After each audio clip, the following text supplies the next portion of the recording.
بسم الله الرحمن الرحيم وهبين متلادها أو أي 4 سو غليسو 28 بشا أكتوبر سنة 2025 أو كوبيغان 6 بشا جماد الأول سنة 1447 تاريخ هجرية كسو دوادا مركله iyo barnaamijkii qubanaha qodobada caawa barnaamijka aan idinkugu haynana waxa kamida waa Israa'iil oo caawa duqimo xagga cirka iyo dhulka ku haysa Mareyka Gaza saacada kadib markii Netanyahu uu ku amray ciidamadiisa inay bilaabaan duqeyn xoogan haddaba maxay tahay sababta qiil uga dhiganayo duulaankan xilli xabad joojin aan caga adag ku taagnayn ay jirto Hamas oo shaacisay inay joojisay haraaga meydadkii Israa'iiliyiinta ee lagu waday in caawa ay wareejiso sababa la xiriira xadgudubka Israa'iil ee xabad joojinta Mareykanka oo war ka soo saaray arrimahan iyo in ay burburtay xabad joojintii iyo in kale mas'uul sare oo ka tirsan qaramada midoobay oo si adag uga hadashay xadgudubyada Israa'iil ee rasaas joojinta Israa'iil oo sheegtay inay heshay xogta koox reer Iiraan ah oo qorsheynaysay weerar ka dhan ah Yahuuda oo ay ka fulin lahaayeen caalamka Ruushka oo ka jawaabay eedamaha ka soo yeeraya dalalka reer Yurub ee ku aadan inuu duulaan ku soo yahay gudoomiyaha gobolka Darfur ee dalka Suudaan oo daboolka ka qaaday in maleeshiyada gurmadka degdega ah ee RSF ay wadaan xasuuq iyo gumaad kana socda magaalada Al-Fashir iyo nawaaxigeeda sheekada ugu dambeysay barnaamijka aan idinkugu hayaana waxay ku aadan tahay maxay tahay sababta taaladan lamaanaha maalin walba boqolaal kun oo qof ay u garaacaan candhuuf ugu tufaan isla markaasna in noqotay taaladan loogu neceb yahay dalka Shiinaha muddo 5 qarni ah waa sheeko cajiib ah sheekadan iyo warar kale iyo wixii warar ee soo kordha intaynu hawada ku jirno ayaan idinkugu soo gudbinaynaa barnaamijka qubanaha dhawaada marka la daawadayaal si aad ula socoto oo hesho wararka barnaamijyada iyo macluumaadka aynu halkan ka soo gudbinayno haddii aad ku cusub tahay baraheena bulshada ama horay aadan ugu xirnayn hadda ku soo biir waadna ku mahadsantihiin daawashada barnaamijka caawa waxaynu ku bilaabaynaa xiisadda Ruushka iyo wadamada reer galbeedka iyadoo xiisaddu ay ka sii darayso isla markaasna dagaalka Ukraine ee ay ku lug leeyihiin dhinacyadani bacdama wadamada reer Yurub ay taageerayaan Ukraine Ruushkana dagaal uu kula jiro in laga cabsi qabo xiisadaas inay isku bedesho dagaal ayaa saacadihii ugu dambeeyay waxa hadlay wasiirka arrimaha dibadda ee dalka Ruushka Sergey Lavrov ayaa waxa uu sheegay in aysan Ruushku u qorshaysanayn weerar uu ku qaado wadamada NATO iyo kuwa reer Yurub wasiirka arrimaha dibadda ee Ruushka ayaa sheegay in Moscow ay diyaar u tahay in ay xaqiijiso ballanqaadkeeda ah inaysan weerarin dalalka NATO iyo Yurub si kastaba ha ahaatee Lavrov waxa uu ka shaqariyay in ballaarinta NATO aysan marnaba istaagin inkastoo la galay ballanqaadyo hore isagoo tilmaamay in reer galbeedku aysan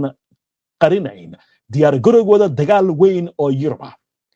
wuxuu sidoo kale rajo ka muujiyay in madaxweynaha Donald Trump uu sii wado dadaaladiisa uu ku doonayo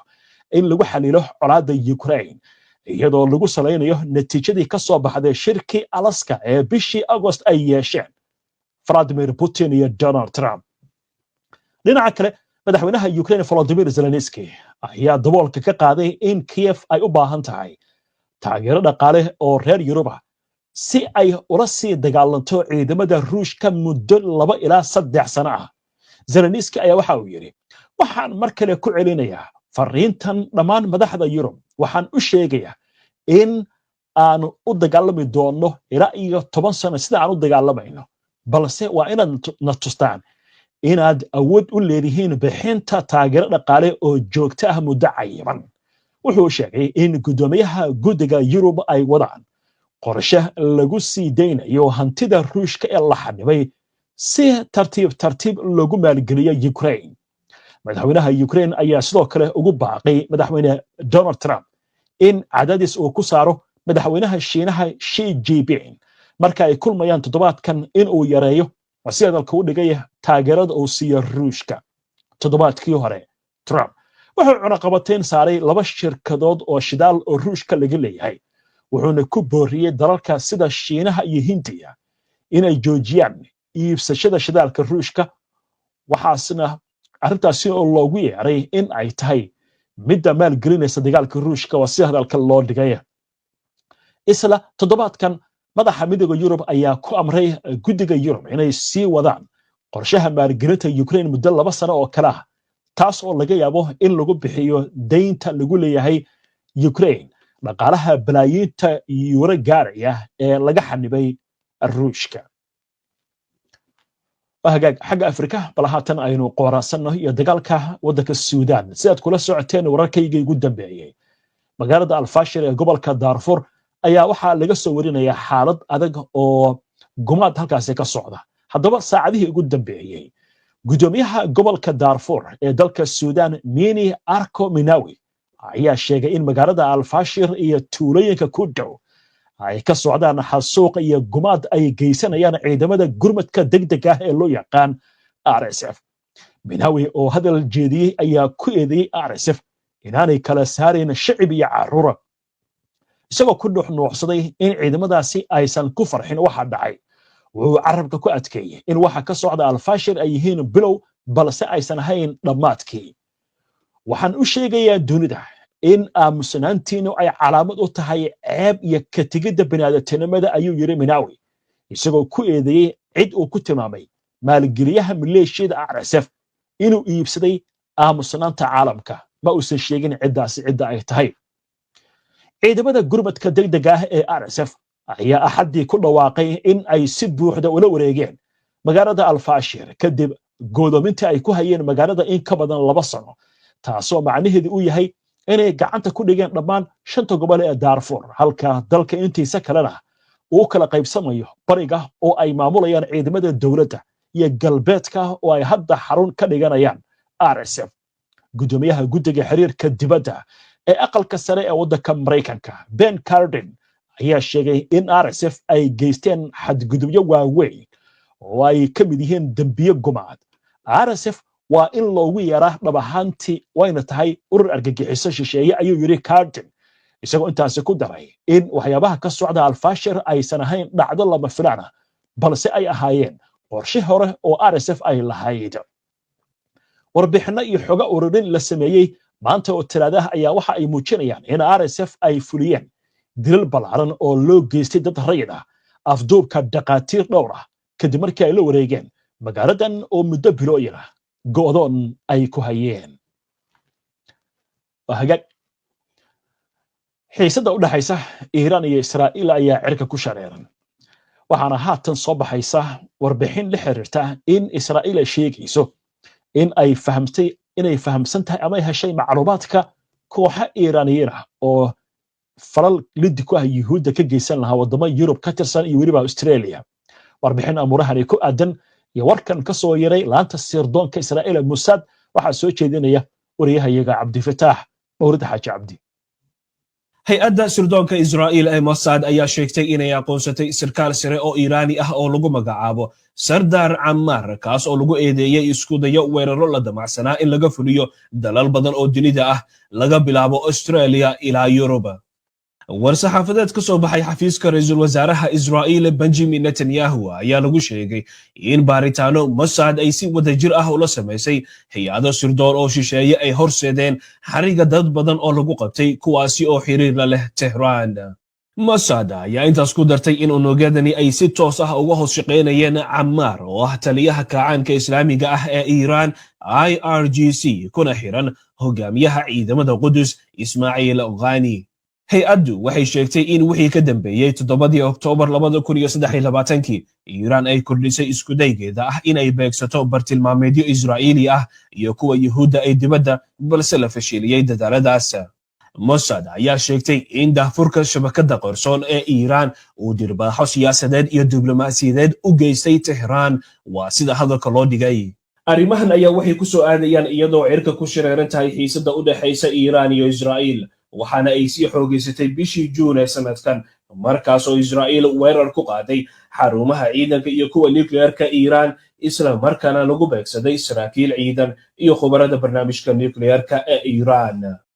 Iran ayaa dhankeeda kaga jawaabtay weeraradaasi gantaalo ay ku garaacday xarumo xasaasi ah iyo saldhigyo ciidan sidoo kale maraykanka oo isna dagaalka ku soo biiray goor dambe ayaa duqeeyey xarumaha nuclearka iyadoo iiraan ay ku jawaabtay weerar gantaal oo ay ku qaaday saldhig ciidanka maraykanka ku leeyihiin dalka qatar iiraan iyo israa'iil ayaa muddo dheer waxa u dhexeeyey howlgalo sirdoon oo qarsoon cabdifataax mariid xaji cabdi HBN online TV hagaag cabdifataax aad buu mahadsan yahay oo warbixintaasi inoo soo gudbinayay daawadayaal goordha waxaan u gudbi doonaa wararkii ugu dambeeyey ee Gaza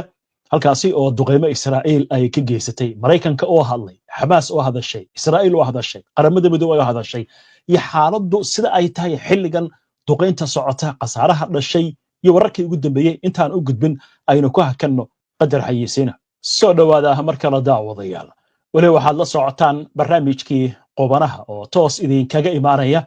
istuudiyahayaga koowaad